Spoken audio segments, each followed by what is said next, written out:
We buy security cameras to feel safe, right? To keep an eye on our homes, our families. But what if the very thing you bought to protect yourself becomes a window for someone else to peer right in? Today, we're going to pull back the curtain on that unsettling reality, see exactly how it happens, and, most importantly, how you can stop it. And look, this isn't some abstract data breach we're talking about. It gets deeply personal fast. The security experts at CCTV put it perfectly. A hacked camera can expose your family's daily routines, private moments, everything. It completely flips the script, turning your security tool into a surveillance tool pointed right at you. It sounds like something straight out of a movie, doesn't it? But the methods hackers use are often shockingly simple. So how does an attacker go from being a total stranger to watching your live camera feed? Let's break it all down. Okay, so the first step in any attack is always reconnaissance. Just think of it like a burglar casing a neighborhood, trying to pick the right house. Well, in the digital world, your Wi-Fi network, that's the neighborhood. And attackers' first moves are actually pretty methodical. First, they just need to spot the camera among all the other gadgets on your network. And then, once they've found it, they start checking for any unlocked doors or open windows. So once a hacker is on your network, they can run a really simple command called an ARP scan.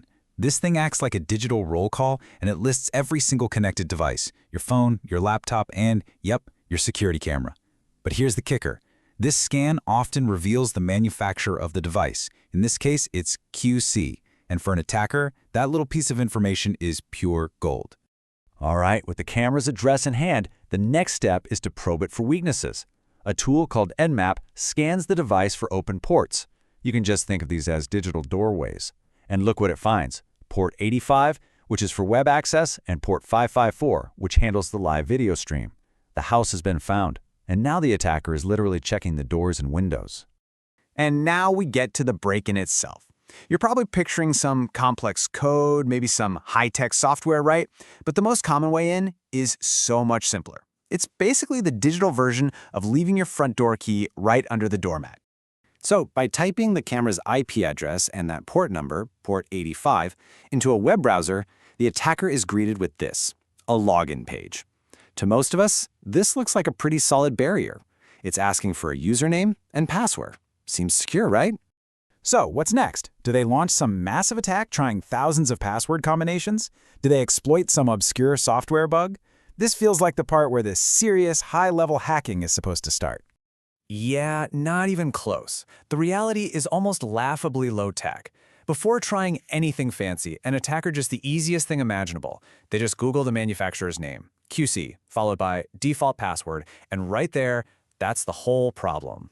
And just like that, they find it. So many of these devices are shipped from the factory with a generic default login. We're talking simple combinations like admin and admin, or admin and 1, 2, 3, 4, 5, 6. And the only reason it works is because most people just never bother to change it. The key was right there under the mat the entire time.